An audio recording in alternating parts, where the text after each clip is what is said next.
Come on now. Don't got all day.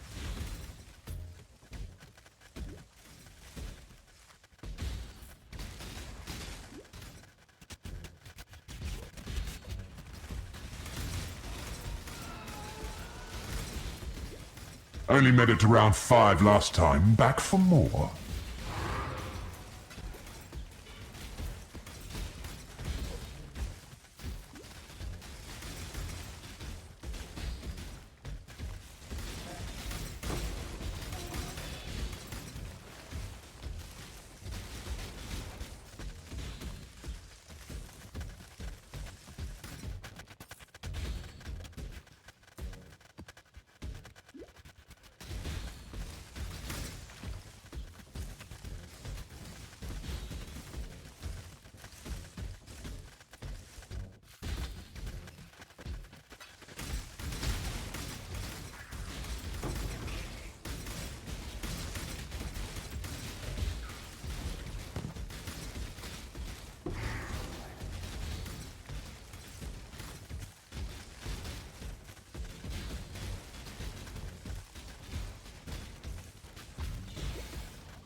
Hey, how's it going? My name is Vashalos, if you didn't already know. Thanks for tuning in. Today is the Day 5 update for my Legacy of Freesia League starter. That would be the Self-Chill Spark Mines Surfcaster. I ascended just a couple of days ago. Wasn't too difficult, though I did fail, I think, one time before actually getting it done. Dude, there was like this trap. There's this trap, and I step on it. I'm just going through the hallway, and then suddenly I get hit by like 5 arrows. And it's like, okay, come on, dude. That's so cheap. I can't believe they've got the gotcha in there. But definitely a little tongue-in-cheek with some of those traps, GGG, you dirty dogs. I also reached red maps just yesterday. If you want to know why it's taken me so long to reach red maps, it is that I have been absolutely toiling away at my passive tree, melting my face against it, okay? I have so many different drop downs of different passive trees in my POB of like, okay, well, what if I go and path this way? Well, I'm not really going to know unless I go and try it, and then I end up wasting hundreds of thousands of gold. I have 115k right now, but I want to tell you, I've probably spent more than 500,000 on respecking. I have spent multiple divine orbs already on regret orbs. It has been a roller coaster ride, as I'm sure many of you may have been able to deduct from some of my updates. I mean, you know, it's like one update I'm down here, and one update I'm up here, and then another update I'm pathing through here, and it's just an absolute mess, as the POB still is. I don't want you guys to get any ideas. The POB is still a complete whirlwind. It is not in any better of a state than it was before, but what is different is the new passive tree sections that I've added, and that would be the do whatever you want number 2 right now. I'm not going to change it. It's too much. If it gets to a point where I start importing my character because I'm finally like happy with it, then I'll arrange things a little bit more neatly. But right now, this is what the POB is, still an absolute mess. So we picked up a Brutal Restraint with Balbala, and we pathed over towards Mind Over Matter. I was using a Cloak of Defiance, and Chat and I were joking, like, what if I picked up a Defiance of Destiny and a Cloak of Defiance? Defiance build! But I haven't quite settled on Defiance of Destiny because it's like a tier 1 unique, right? Or tier 0, I can't remember, but it's way up there. It's super rare, not always obtainable. And the whole point of this build was to be a League starter version of Spark and to get as many Sparks on screen as possible for as cheap as possible. Expenditures of the build, I would say, are the gloves cost me like 3 chaos, the helmet cost me like 3 chaos, the weapon cost me 1 chaos. So 7 chaos, less than 10 chaos right now. Everything else I found my Restless Ward, I found my Wanderlust, and Wanderlust are a great solution for boots until you can get the Syndicate craft for freeze immunity, or freeze avoidance, I think it is. It's a 100% chance to avoid being frozen. And yeah, you still want freeze immunity, but you don't want chill immunity, and you're going to have to solve that through your boots most likely, or have it on one of your flasks until you don't need it there anymore. Right now, I'm using Ignite immunity on one of my flasks because Ignites are kind of scary.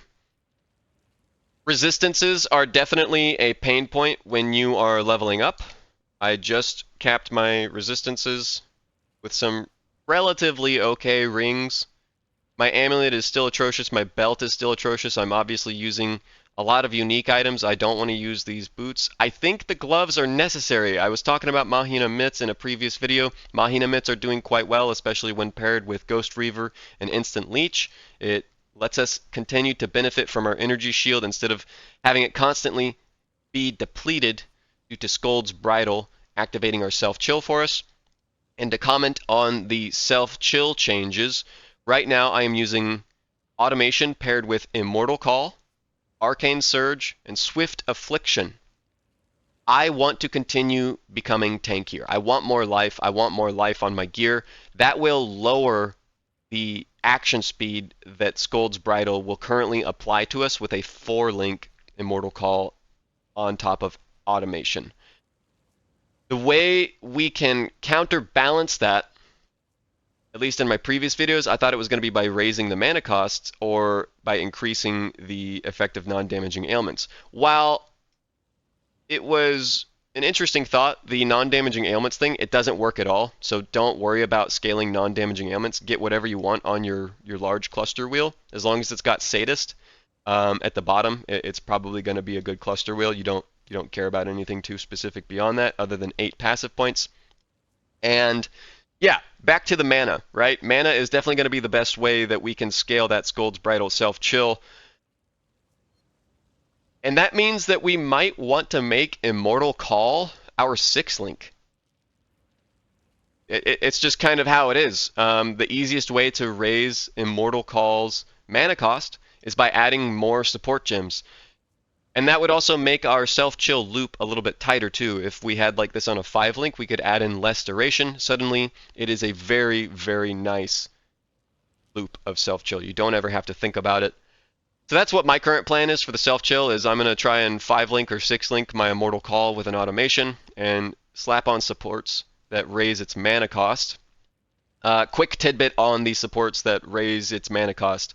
Second Wind may be one that comes to your mind, and it will even say that Immortal Call works with Second Wind when attached to automation, but that's because Second Wind is giving automation the support and not Immortal Call, thus the mana multiplier is not applied. Kind of quirky there, but I just wanted to save you a little bit of time. There's certainly some support gems that, I mean, heck, apparently Immortal Call doesn't work with cast when damage taken anymore. I found that incredibly confusing because Immortal Call, to my knowledge, I mean, I've played since Breach League, it's always worked with cast when damage taken. That's kind of like one of the main defensive layers back in the day, but It doesn't even say that it can't be triggered, right? It's just a little confusing to the side there of some of the support gems you're really going to have to like look at. But those are the two most confusing ones I would say is Second Wind and Cast When Damage Taken. Don't even worry about them. They don't work for our intended purposes. As for everything else, Petrified Blood, Grace, Vitality, Frostblink, Arrogance, Clarity. We're still on a 5 link. We're trying to get a 6 link Tremor Rod as soon as possible. Faster Attack, Sleep Slam, Sniper's Mark, Flame Wall. All the support gems for Spark over the Nova are still the same. And I'm trying to include a Chavron's Revelation. I think that's the ring that gives you a whole heap of energy shield, and then it gives you a lot of mana regeneration rate. If we're going to be mind over matter, that means we're going to need some healthy mana regeneration to supplement that new conversion layer. Some of you may be wondering, why are you going mind over matter? You could be going like lightning coil or something. Well, the downside of that is that whenever you convert physical damage over to elemental, that means that the damage from Skold's Bridle is also being converted. Because if you read there, mana spent on upfront skill mana costs as physical damage. It hits us in the face for physical damage. So if we convert a portion of that Skold's Bridle physical damage over to elemental, then suddenly, instead of hitting us in the face for all of that damage that we planned out so very carefully, it is then being divided and then re-mitigated, right? So while I find it achievable to put Immortal Call on a 6 link and then hit myself in the face for a physical hit that I have no mitigation against, right? I have no armor on this build, none whatsoever. And physical hits are definitely scary. We need some sort of a conversion, and the way that we can still convert some of our damage taken is mind over matter. Every other conversion metric is elemental, I think, to my understanding, other than like physical taken as chaos or something, but we don't really want to take physical as chaos. We don't want to do that because we're not chaos inoculation. But yeah, this is the only damage conversion defensive layer that does not mitigate it through some secondary aspect, right? Like instead of just mitigating it through our raw mana value and mana regen, it would, if we use like something like Lightning Coil or whatever physical damage taken as, it will re-mitigate that through resistances, lowering our action speed. I'm sorry for the long-winded explanation, but I think it's really useful that you know about why I am using Mind Over Matter now. And just to show you in my absolutely horrendously geared out POB, look, there's literally nothing here. I don't want any benefits from any of my gear. I just want to know what the node is telling me. And it says that I gain quite a handsome amount of effective hit pool. We go down here to where I was before, Magebane. Magebane was actually causing us to lose a small amount of effective hit pool. It was making us lose some evade chance. I didn't really like that. Even though it was pathing us through spell suppression and putting us next to resistances and skill effect duration, I just didn't like the way that POB was telling me what was happening. So I took out some of the dexterity. I think we're still going to be good on dexterity in order to equip a necrotic armor, as they have like a, I think, 177 dexterity requirement. We're perfectly fine on the intelligence requirement. Strength is obviously something we're going to need to craft onto our gear. You're either going to need to get an amber amulet, you're going to need to get it on your rings, or you're going to need to get it on a suffix from your boots. But if you ask me, it's probably easiest to just get it on your rings, an amulet. And that's really it. That's where the build's at right now. I'm planning on using the trader with Careful Conservationist. If you're able to get a top-notch Brutal Restraint, you would ideally get 30% increased flash charges. And then maybe one of these nodes would be like % chance to blind on hit. That way, with that 30% increased flash charges gained, you don't have to spend those 3 passive points here. But I wouldn't really break the bank doing that. It's not really going to be like the end of the world if you can't find the perfect Brutal Restraint noted to Balbala. Just get the best one you can, and if you want my personal recommendation. You should get one with at least some kind of blind enemies on hit. We are hitting enemies an absurd amount of times. We are absolutely killing them by death of a million cuts, and blind on hit is almost always going to be active on whatever we throw our mines at. So certainly a great defensive layer there. Don't sleep on it. And the build is really up in the air. I don't know if I need this recoup, if I'm going the energy shield leech. I feel like it's useful because if something gets past my energy shield, I would like to recoup some of that damage. Recovery layers are a center point of this build, as I've come to learn. Since I'm using mines, I really cannot skip out on recovery whenever I find it accessible. And because we're a Surfcaster, we virtually have no defensive layers built into our Ascendancy, and we have to bend over backwards to find ones that work for our intended purposes, which is self-chilling with Scold's Bridle, because that is the cheapest way to enjoy self-chill. Because the other option is that you use Forbidden Rite, and you're either self-casting that, or you are using a trigger wand. If you're using attacks, there is a much easier way to trigger self-chill with Forbidden Rite, and it is cast on crit. Cast on crit would be way easier if you were an attack build, playing like Tornado Shot or something. I could say, if you're interested in playing a Tornado Shot Surfcaster, Eldon Saul has an absolutely incredible video up for it, and I hope that you guys will go and check that out. But I'm pretty sure that is the update for you guys today. I just wanted to let you guys know that what I had achieved recently with the Ascendancy, reaching red maps, how the passive tree has been changing, that my gear is still in an atrocious state. Horrible, horrible gear, but it is serviceable. It does the things that we need it to do, like capping out our resistances, giving us recovery layers, our main weapon, our self-chill helmet, and then the boots make it so that we can enjoy mapping by not being frozen. A little bit of mana regeneration rate on top never hurt anybody. Wanderlust are pretty good.